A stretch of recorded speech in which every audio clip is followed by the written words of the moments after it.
Isso aí, galera, vamos esperar um pouquinho. Vamos começar, 4 horas.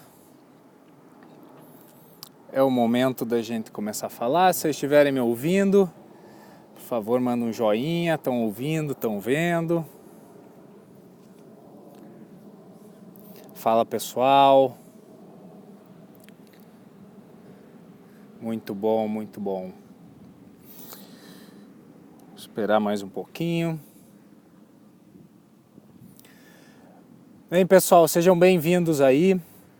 Nossa primeira live direto da praia aqui. Estamos aqui na praia, portanto a gente está sujeito a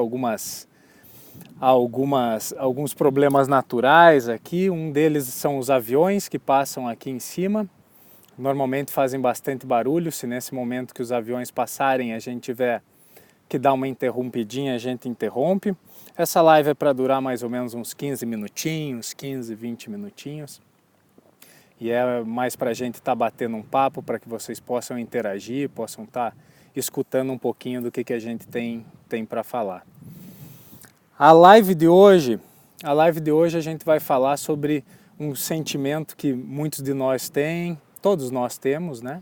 E esse sentimento é o nosso sofrimento, né? É como a gente sofre todos os dias, a gente sofre a todo momento. E como a gente lida, como a gente guarda esse nosso sofrimento, é sobre o que a gente vai tratar aqui hoje. Eu gosto sempre, quando eu vou falar de sofrimento, eu gosto sempre de usar um exemplo que me marca bastante. Eu acho que foi em 1997, foi lançado um filme, todo mundo conhece esse filme, né? Titanic, né? Aquela super produção, se eu não me engano é John Cameron, enfim, né? Aquela história clássica, aquela história meio mole, né? Meio sessão da tarde, em que uma menina rica vai viajar num navio com seu namorado rico e encontra o rapaz que é pobre, né? E no meio dessa viagem os dois se apaixonam, os dois começam a se encontrar, começam a nutrir uma relação de paixão intensa. Quando eles vêm, eles estão na ponta do navio, já tomando ar na cara, braço aberto, abraçadinhos. E a partir daquele momento, que até aquele momento era uma trama de sessão da tarde, começa a se desenrolar, o navio acerta um iceberg, começa a entrar água, vira aquela correria, todo mundo correndo para o seu lado, buscando bote salva-vidas, os caras tocando violino que nunca descem do navio, enfim. E a grande questão é que daqui a pouco eles estão na água. E a Rose, né, que era a personagem feminina do filme, né, ela encontra uma tábua, os dois encontram uma tábua, que era um pedaço de porta, né, e por muito tempo se ficou uma discussão muito grande se o Jack caberia na tábua ou não caberia na tábua, por que ela não puxou ele para cima, enfim, mas a discussão não é essa. A discussão principal é que chega um momento em que eles estão na tábua, ela está na tábua deitada, segurando a mão do Jack, que era o DiCaprio, né? E por alguns momentos eles passam bons momentos naquela tábua, a água está muito fria, as pessoas que fazem as buscas estão procurando as pessoas no escuro mesmo, e num determinado momento ela percebe que o Jack morreu, que o Jack congelou. E daí vem esse grande problema do como a gente reage ao nosso sofrimento. Naquele momento, o que a Rose fez? Ela podia sentar na tábua e sofrer com relação a isso, tentar puxar o corpo do Jack morto para cima da tábua, né? Ou ela podia, de repente, ignorar a situação, fingir que nada tinha acontecido e simplesmente ir atrás de ajuda, mas não. Ela, num ato de sentimento, decide soltar a mão do Jack. Ele afunda, né, uma cena marcante, ele afundando numa água transparente, para ela correr atrás da própria salvação, para correr atrás de um apito. E a partir desse apito, ela começa a apitar, as pessoas vêm, salvam ela. E essa é a grande questão aonde eu quero chegar, né? O nosso sofrimento, a gente tem algumas coisas... Ó, o avião, vamos aguardar ele passar e eu sigo. Vamos dar essa respirada, daí eu sigo. Essa é a grande questão que esse momento do filme nos traz, que é como a gente reage aos nossos sentimentos. A gente tem algumas saídas quando a gente sofre, né? Como a gente reage ao nosso sofrimento, né? Então, uma das saídas que a gente tem é reclamar desse sentimento, é negar esse sentimento, é se sentir vitimizado por esse sofrimento. O outro deles é fingir que não acontece e o outro é encarar ele de frente. E o encarar ele de frente nos transforma em pessoas mais fortes. Tá? O sofrimento é uma das nossas forças e a gente precisa entender ela como isso. Né? Disso vem uma teoria, existia né, um psicólogo, um filósofo, se chamava Viktor Frankl.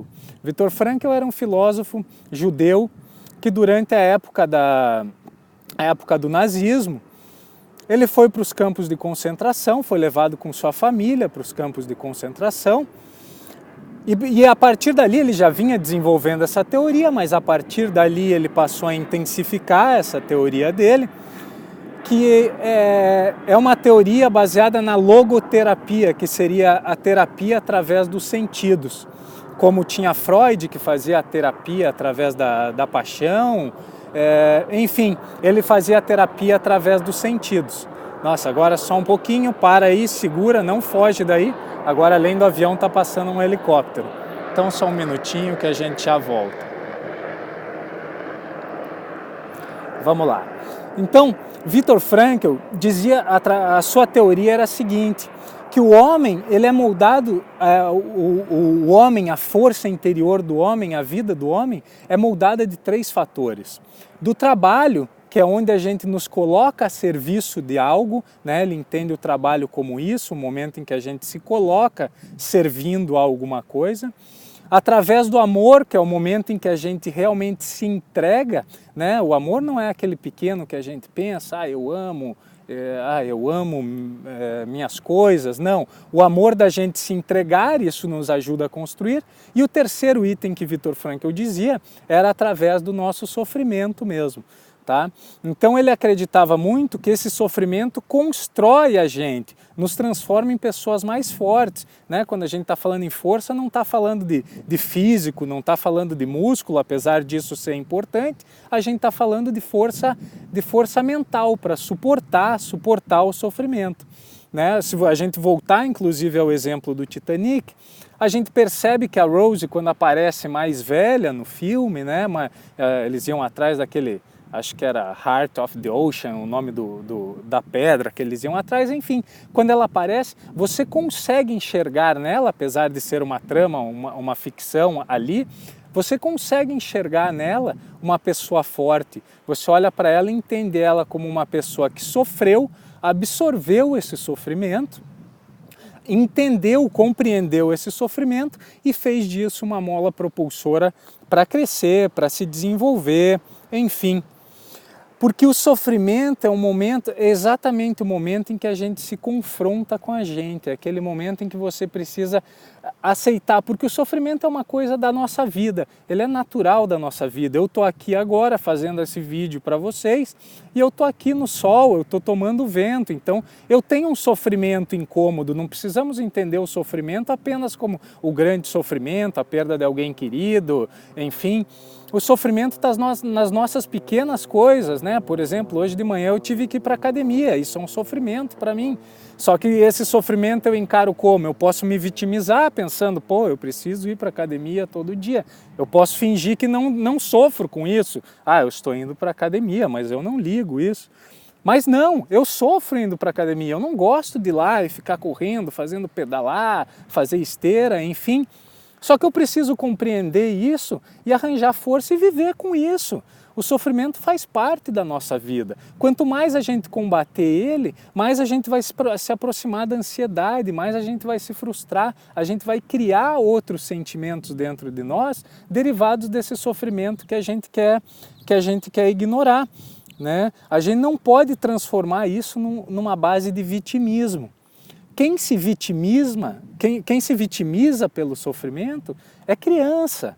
E a gente não é mais infantil. Acredito que todos vocês que estejam me ouvindo, vocês sejam adultos. A gente não é mais criança. A gente precisa quebrar essa casca de criança. A gente precisa entender que a vida realmente não é fácil. A vida é difícil, ela é composta de sofrimento. Faz parte do nosso dia a dia. E se a gente não compreender isso, a gente não vai conseguir avançar, a gente não vai conseguir crescer, a gente não vai conseguir ser grande, né? Aceitar esse sofrimento é colocar o nosso coração exposto para fora, é mostrar, sim, nós somos fracos, sim, eu tenho defeitos, né? Esse sofrimento não vem só em forma de dor no nosso peito como sofrimento de perda, esse sofrimento não vem só como forma de dor quando a gente chuta uma cadeira ou alguma coisa assim.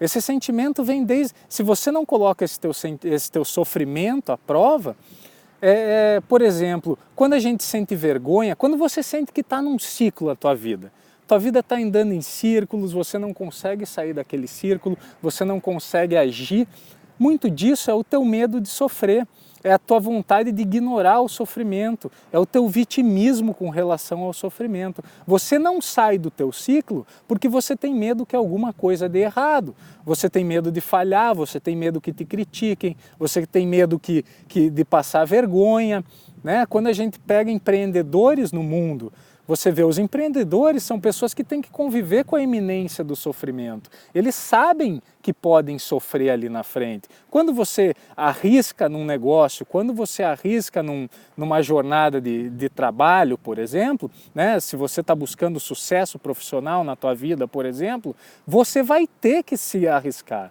Você vai ter que sofrer, isso faz parte, não necessariamente você precisa sofrer, mas você precisa entender que você pode sofrer e quando você sofrer, você precisa estar preparado para isso.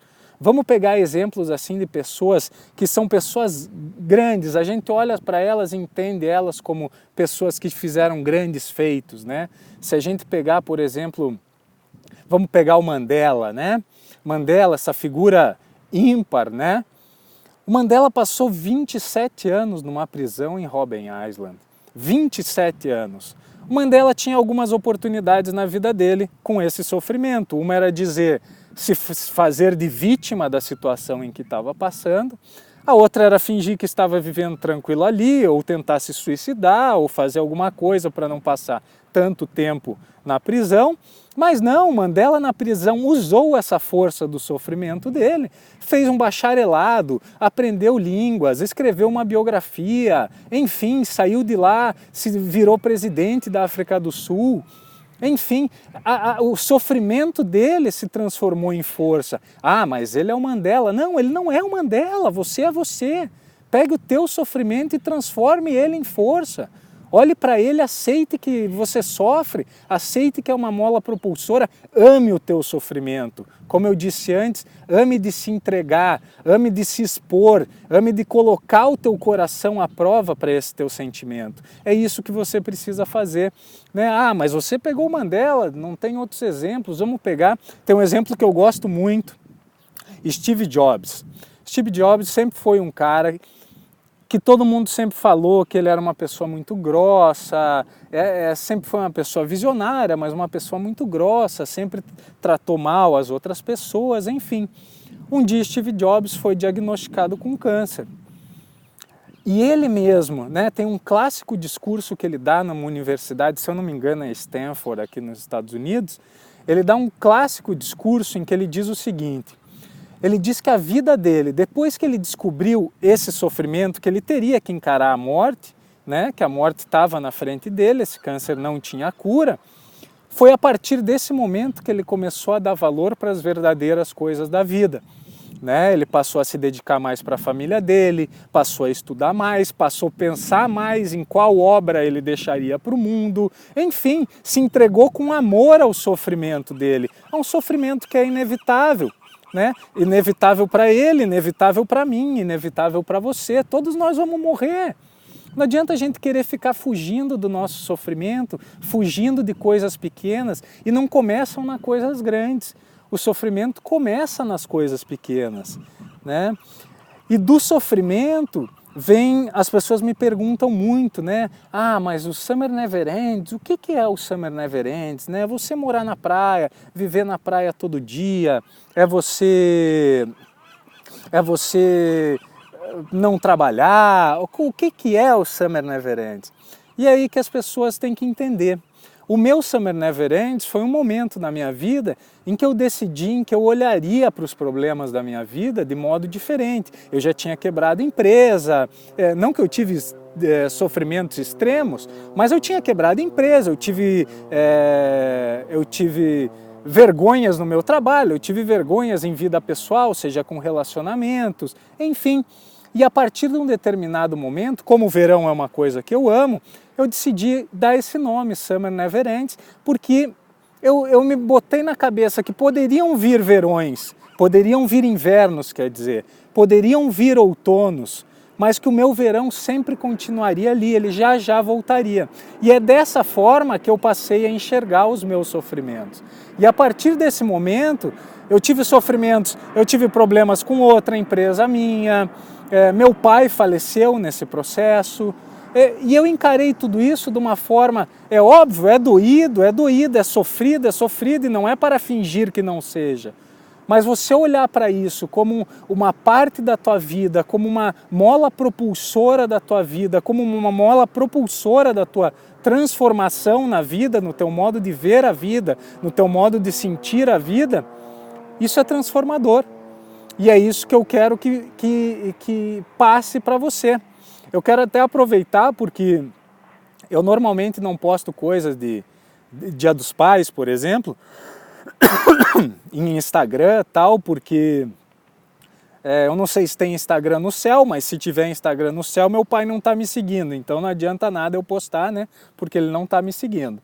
Enfim, mas ontem eu não postei nada, Dia dos Pais aí no Brasil eu não postei nada, mas eu vou fazer essa homenagem a ele. Porque meu pai foi uma pessoa, se coloque na posição do que eu vou te contar agora. Não sei se você tem mais de 30 anos, se você tem menos de 30 anos, mas se coloque, meu pai com 30 anos tinha um casamento feliz e a esposa dele de uma hora para outra faleceu com problema no coração e depois ele foi, casou com a minha mãe, construiu a nossa família linda, viveu com a minha mãe até falecer, enfim. E uma coisa que eu sempre quis arrancar do meu pai, uma coisa que eu sempre quis perguntar para ele, era: pai, como é que se perde alguém com 30 anos? Foi por isso eu falei, se coloque nessa posição. Como é que se perde alguém que você ama, um companheiro de vida com 30 anos e se segue em frente? E ele, com uma tranquilidade enorme, sempre me dizia o seguinte: eu simplesmente segui. Eu simplesmente achei que a vida teria que seguir em frente. E é exatamente isso. O exemplo dele é duro, o exemplo dele é forte. Mas faça isso com a tua vida também. Faça com isso nas pequenas coisas. Se um dia você está sentindo calor, como eu estou aqui, ao invés de reclamar do calor, ao invés de ter uma atitude infantil, de esbravejar ou de ignorar, você simplesmente passe a contemplar esse teu sofrimento. Eu estou aqui passando calor, esse sol lindo, esse lugar maravilhoso que eu estou. Eu entendo que da próxima vez talvez eu possa trazer uma sombrinha. Mas por enquanto eu estou sofrendo isso e isso tem que me transformar, isso tem que me fazer crescer. Eu tenho que estar pronto para quando os sofrimentos aparecerem na minha vida, eu tenho que estar pronto para eles. E é onde eu quero que você esteja pronto também. Portanto, não esqueça disso. Não ignore o teu sofrimento. Não fuja, principalmente, marque bem essa palavra, a fuga.